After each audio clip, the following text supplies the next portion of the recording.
Bonjour et bienvenue. Aujourd'hui, je vais vous parler d'un livre qui s'appelle Le cerveau de Bouddha. C'est écrit par Rick Hanson et voilà, avec la préface de Christophe André. Alors, c'est un bouquin écrit par un neurologue qui, qui étudie le cerveau et, et il a une démarche de se dire tiens, je vais étudier le cerveau des moines tibétains pendant qu'ils sont en train de méditer. Et il a vu des choses tout à fait étonnantes, comme quoi la pratique de la méditation pouvait altérer un petit peu l'organisation du cerveau et augmenter aussi ses capacités cognitives, sensorielles, et amener aussi évidemment une plus grande tranquillité, une paix d'esprit, et ce qui pouvait jouer sur les émotions et la santé aussi globale de la personne.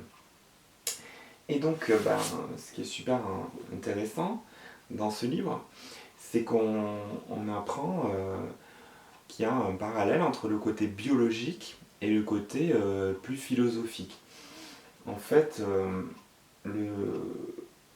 le cerveau est composé de trois parties, avec des noms un peu barbares. Alors, moi, je vais schématiser un petit peu, ce sera peut-être plus simple. Alors, en gros, on aurait au noyau le cerveau dit reptilien. C'est là où il y aurait le cœur des émotions vraiment primaires de survie. En gros, s'il faut fuir ou combattre.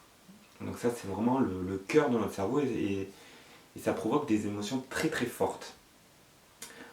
Autour, c'est construit un petit cerveau un peu plus complexe, mais toujours très simple encore.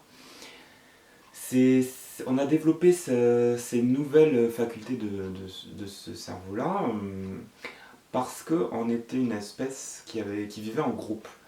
Et donc les mammifères, on a besoin en fait des uns et des autres pour survivre. Tout seul, un mammifère a peu de chances de survivre. En tout cas, dans les premières années de sa vie, il doit apprendre à se nourrir, à vivre par ses parents. Il n'est pas viable tout de suite. Voilà. C'est pas comme un reptile qui, dès qu'il sort de l'œuf, est indépendant. Voilà. Un mammifère a besoin d'être éduqué, d'être encadré, protégé pendant quelques temps. Et donc ça nous a forcé à développer des capacités sociales et des émotions aussi, d'attachement envers les uns et les autres. Voilà, ça a complexifié énormément les interactions entre individus.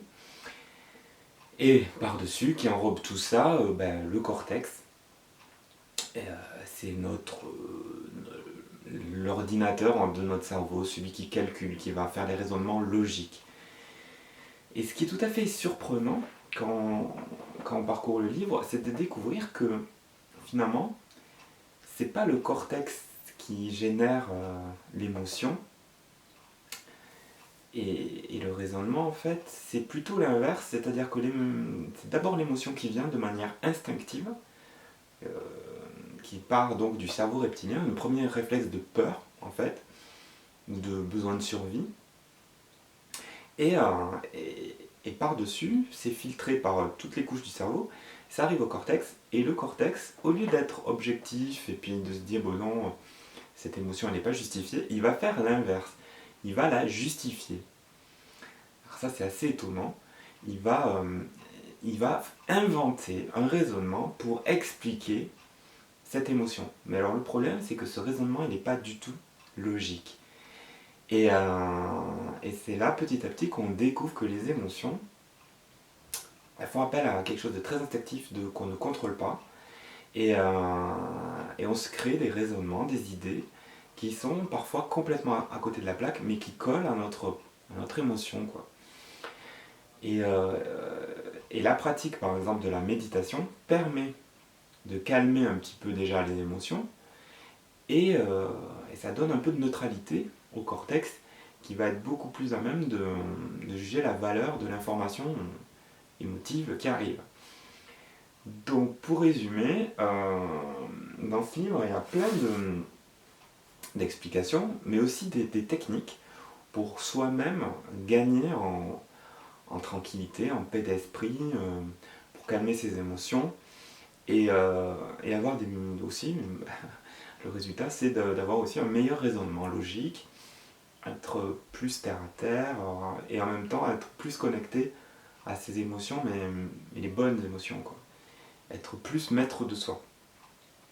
Et voilà, moi je recommande cette lecture qui est passionnante, donc Le cerveau de Bouddha. Et je vous invite aussi à me retrouver dans ma prochaine vidéo. Au revoir.